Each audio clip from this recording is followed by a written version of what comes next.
ಕೆಲಸಗಳು ಮಾಡ್ಯವರೇ ಅನ್ನೋ ಒಂದು ಭಾವನೆ ಬರೋ ರೀತಿಯಲ್ಲಿ, ಜನಕ್ಕೆ ಬರೋ ರೀತಿಯಲ್ಲಿ ಖಂಡಿತವಾಗೂ ನಾನು ಕೆಲಸ ಮಾಡ್ತೀನಿ.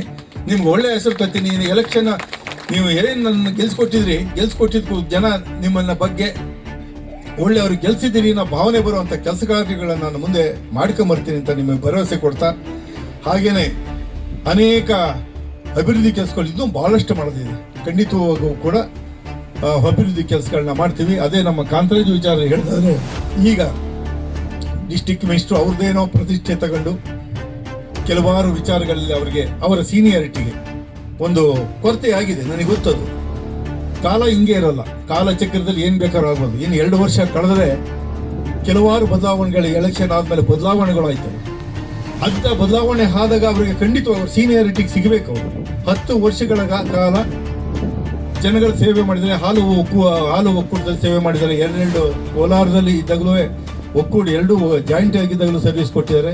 ಈಗಲೂ ಕೂಡ ಹೋರಾಟ ಮಾಡಿಕೊಂಡು ಚಿಕ್ಕಬಳ್ಳಾಪುರ ಸಪ್ರೇಟ್ ನಮ್ಮ ಜಿಲ್ಲೆಯಲ್ಲಿ ಇರಬೇಕು ಅಂತ ಒಂದು ಒಕ್ಕೂಟ ಇರಬೇಕು ಅಂತ ಒಕ್ಕೂಟ ಸ್ಥಾಪನೆ ಮಾಡಬೇಕಾದ್ರೆ ಕಾಂತರಾಜ್ ಅವರು ಮಂಚೂಣಿಯಲ್ಲಿ ಇದು ಕೆಲಸ ಮಾಡಿ ಒಕ್ಕೂಟ ಸ್ಥಾಪನೆ ಮಾಡಿದ್ದಾರೆ. ಅದೇ ಥರ ಸರ್ವಿಸ್ ಮಾಡಿದ್ದಾರೆ. ಅವ್ರ ಜೊತೆಯಾಗಿ ಸಹೋದರಿ ಥರ ಸುಧಾರು ಅವ್ರ ಜೊತೆ ಇದ್ದಾರೆ.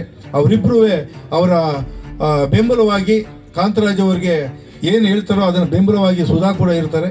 ಅವರಿಬ್ಬರೂ ಕೂಡ ನಮ್ಮ ತಾಲೂಕಿಗೆ ಬೇಕಾದಂಥ ಸೌಲಭ್ಯವನ್ನು ಮಾಡ್ತಾರೆ. ಅದಕ್ಕೆ ಬೆನ್ನೆಲುಬಾಗಿ ನಾನಿರ್ತೀನಿ.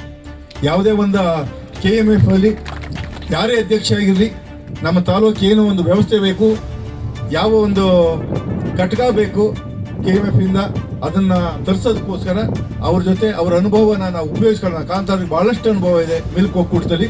ಅವರ ಅನುಭವವನ್ನು ಅವ್ರೇನು ಅಲ್ಲಿ ಹೇಳ್ತಾರೆ ಅವ್ರ ಜೊತೆ ನಾನು ಇದ್ದು ಖಂಡಿತವಾಗಿ ತಾಲೂಕಿಗೆ ಬೇಕಾದಂಥ ವ್ಯವಸ್ಥೆಯನ್ನು ಮಾಡೋಣ ಅಂತ ಈ ಮೂಲಕ ಹೇಳ್ತಾ, ಮುಂದಿನ ದಿನಗಳಲ್ಲಿ ನಮ್ಮ ನಾಗರಾಜ್ ಹೇಳ್ತಾ ಇದ್ರು, ಅವರಿಗೆ ಅವ್ರ ಸೇವೆಗೆ ತಕ್ಕನಾದಾಗೆ ಖಂಡಿತವಾಗೂ ನನಗೆ ಮನಸ್ಸಲ್ಲಿ ಇದೆ. ಇವತ್ತೆಲ್ಲ ನಾಳೆ 2 ವರ್ಷ ಆಗೋದು, ಒಂದು ಒಳ್ಳೆ ಅವಕಾಶ ಅವ್ರಿಗೆ ಬಂದೇ ಬರುತ್ತೆ ಅಂತ ನನಗೆ ನನ್ನ ಮನಸ್ಸು ಹೇಳ್ತಾ. ಆದ್ರೆ ಇಂಥ ಸಾಹಸ ಯಾವಾಗಾದ್ರೂ ಮಾಡಿದ್ರೆ ಒಬ್ಬ MLA ಆಗಿ ಈ ಗೌರಿಬಿದನೂರು ತಾಲೂಕು ಈ ರೀತಿ ಇರ್ತಿರ್ಲಿಲ್ಲ. ಯಾವತ್ತೋ ಎಲ್ಲರೂ ಮುಂದೆ ಬಂದಿರೋರು.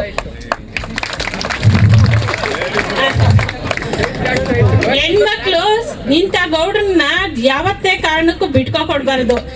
ಎಲ್ಲಾರ್ಗೂ ನೀವು ಅರ್ಶಿನ ಕುಂಕುಮ ತಗೊಳೋದ್ರಿಂದ ಹಿಡಿದು ಎಲ್ಲ ಕೆಲಸ ಮಾಡ್ತಾ ಇರೋದು ಗೌಡ್ರೆ. ಆ ಗೌಡ್ರಿಗೆ ನೀವು ಎಂತ ಹೃತ್ಪೂರ್ವಕ ಧನ್ಯವಾದಗಳನ್ನ ಹೇಳ್ಬೇಕು ಅಂತಂದ್ರೆ, ಇಡೀ ಭಾರತದೊಳಗೆ ಎಲ್ಲ ಗೌರಿಬಿದನೂರು ತಾಲೂಕಲ್ಲಿ ಇಂಥ ಜನರು ಅವರ ಅಂತ ಎದ್ದು ನಿಂತು ಹೇಳ್ಬೇಕು. ಆ ರೀತಿ ಇದ್ದಾಗ ಈ ಗೌಡ್ರಿಗೆ ಇನ್ನಷ್ಟು ಬಲ ಬರುತ್ತೆ. ಆ ಬಲ ಬಂದಾಗ ಎಲ್ಲಾರು ನಾವ್ ಈ ರೀತಿ ಮಾಡ್ಬೇಕು ಅಂತ ಹಿಂದೆ ರಾಜಕೀಯದಲ್ಲಿ ಇದ್ದವ್ರಿಗೆಲ್ಲ ನಾನು ಪಾಠ ಆಗ್ಬೇಕು. ಇದು ಎಲ್ಲಾ ರೀತಿಲೂ ನಾನ್ ಕೇಳ್ಕೊಳೋದಿಷ್ಟೇ, ಗೌಡ್ರಿಗೆ ಯಾವತ್ತಿದ್ರು ಏನ್ ಕೊಡ್ಬೇಕು ಅದು ಎಲ್ಲಿ ಇರ್ಬೇಕೋ ಅದೆಲ್ಲರಿಗೂ ಚೆನ್ನಾಗಿ ಗೊತ್ತಿದೆ. ಆದ್ರೆ ಎಲ್ಲಾ ರೀತಿಯಲ್ಲಿ ನಾವು ಅವ್ರಿಗೆ ಪಾದಗಳನ್ನ ಮುಕ್ಕೊಂತ ಈ ರೀತಿ ಇರ್ಬೇಕು ಅಂತ ನೀವೆಲ್ಲಾರು ಮನದಟ್ಟು ಮಾಡ್ಕೊಳ್ರಿ. ಅರ್ಥ ಮಾಡ್ಕೊಂಡು ನಾವು ಇನ್ನೊಬ್ರಿಗೆ ದುಡಿಯೋದು ಅಂತಂದ್ರೆ ಇದು ನನ್ನಲ್ಲಿ ಸಾಧ್ಯವಿಲ್ಲ. ಹಿಂದಿನ ಸರ್ತಿ ಚುನಾವಣೆಯಲ್ಲಿ ನಮ್ಮೂರ್ನಲ್ಲಿ ಬಂದ್ರು, ಅವ್ನು ಒತ್ತೋಡಿಸ್ಬಿಡ್ತೀನಿ, ಗಂಟು ಮುಟ್ಟೆ ಕಟ್ಸ್ಬಿಡ್ತೀನಿ, ಜಾಗ ಖಾಲಿ ಮಾಡಿಸ್ಬಿಡ್ತೀನಿ. ನಮ್ಮ ಊರಿನಲ್ಲಿ ನೀನ್ ಯಾರಿಗಾದ್ರೂ ಒಂದು 500 ರೂಪಾಯಿ ಬಡವ್ರು ಕೊಟ್ಟಿದ್ಯಾ ನಿನ್ನ ಲೈಫಲ್ಲಿ? ವಿದ್ಯಾರ್ಥಿಗಳಿಗಾಗ್ಲಿ ಇನ್ನೊಬ್ರಿಗಾಗ್ಲಿ ನಾವೆಲ್ಲ ಸಹಾಯ ಮಾಡಿಕೊಂಡು ಅಣ್ಣ ತಮ್ಮಂದ್ರಿಗೆ ನಾವು ಸಾಕದಂತ ಊರ್ನಲ್ಲಿ ಬಂದು ನೀವು ಮಾಡಿದಾಗ ಮುಂದಿನ ಚುನಾವಣೆಯಲ್ಲಿ ಅವ್ರು ಏನ್ ಮಾಡಿದ್ರು ನಿಮ್ಗೆ 18 ಸೀಟನ್ನು ಸಹ ನಮ್ಮ ಬಣಕ್ಕೆ ಪುಟ್ಟಸ್ವಾಮಿಗೌಡ್ರ ಬಣಕ್ಕೆ ಗೆಲ್ಸೋದು. ಯಾಕೆ? ನೀನ್ ಮಾಡ್ತಾ ಇರೋ ತಪ್ಪು. ಅವ್ರು ಒಳ್ಳೆ ಕೆಲಸ ಮಾಡಿದ್ರು ನೀವು ಊರಿಗೆ ಹೋಗ್ಬಿಟ್ಟು ಬೆಂಕಿ ಇಡುವಂತ ಕೆಲಸ ಮಾಡ್ತಾ ಇದ್ದೀಯ ಅಂತ ಜನ ಅವರೇ ತೀರ್ಮಾನ ಮಾಡೋದು. ಮುಂದಿನ ದಿನಗಳಲ್ಲೂ ಅಷ್ಟೇ ನಿಮ್ಮ ರಾಜಕೀಯ ನೀವು ಮಾಡ್ಕೊಳ್ಳಿ. ನೀವು ಹೋಗಿ ಕೇಳಿ, ಕೈ ಹಿಡ್ಕೊಂತಿರೋ ಕಾಲು ಹಿಡ್ಕೊಂತಿರೋ ನಿಮ್ಮ ಓಟ್ ನೀವು ಕೇಳ್ಕೊಳ್ಳಿ. ಆದ್ರೆ ಇಲ್ಲ ಸಲ್ಲದ ಆರೋಪಗಳು ಮಾಡೋದು, ಅವರ ಪುಟ್ಟಸ್ವಾಮಿಗೌಡ್ರನ್ನ ಬೈಕೊಳೋದು, ಅವರ ಅಭಿವೃದ್ಧಿ ಮಾಡ್ತಾ ಇಲ್ಲ ಎಲ್ಲ ನಾನ್ ಮಾಡಿರೋ ಕೆಲಸಗಳೇ ಮಾಡ್ತಾ ಇವ್ರು ಮಾಡ್ತಾ ಇರೋದು ಅಂತ ಹೇಳ್ತಿರಲ್ಲ, ಅದು ಸರಿಯಲ್ಲ. ನೀನ್ 25 ವರ್ಷ ರಾಜಕೀಯ ಮಾಡಿದ್ದೀರಾ, 25 ವರ್ಷ ಅಧಿಕಾರ ಇದ್ದೀರಾ. ಆದ್ರೆ 5 ವರ್ಷ ಜನ ನೀವೆಲ್ಲ ನಮ್ಗೆ ಅಧಿಕಾರ ಕೊಟ್ಟಿದ್ದು. ಜನ ಏನು 38,000 ಓಟುಗಳು ಅಂತರದಲ್ಲಿ ಇಡೀ ರಾಜ್ಯದಲ್ಲಿ ಅಷ್ಟು ಮತಗಳ ಅಂತರದಲ್ಲಿ ಏನ್ ಗೆಲ್ಸಿದ್ದೀರಾ, ಅವ್ರಿಗೆ 5 ವರ್ಷ ಅವಕಾಶ ಕೊಡಿ. ನೀವು ಅವ್ರೇನು ಅಭಿವೃದ್ಧಿ ಮಾಡ್ತಾರೆ ನೀನು ನೋಡ್ಬೇಕೇ ಹೊರ್ತು ಪ್ರತಿ ಊರ್ನಲ್ಲೂ ತೀಟೆ, ಇನ್ನೊಂದು ಊರ್ನಲ್ಲಿ ಮಾಡು, ಅಭಿವೃದ್ಧಿ ಮಾಡ್ತಾ ಇಲ್ಲ, ಅದು ಮಾಡ್ತಾ ಇಲ್ಲ, ಇದು ಮಾಡಿ. ಜನಗಳು ಬುದ್ಧಿವಂತರಿದ್ದಾರೆ ಇವತ್ತಿನ ದಿವಸ, ಸೋಷಿಯಲ್ ಮೀಡಿಯಾಸು ಅದು ಇದು ಎಲ್ಲ ನೋಡ್ತಾರೆ. ಉದಾಹರಣೆಗೆ ನಮ್ಮ ವಡದೊಸಲಿ ಕೆರೆ,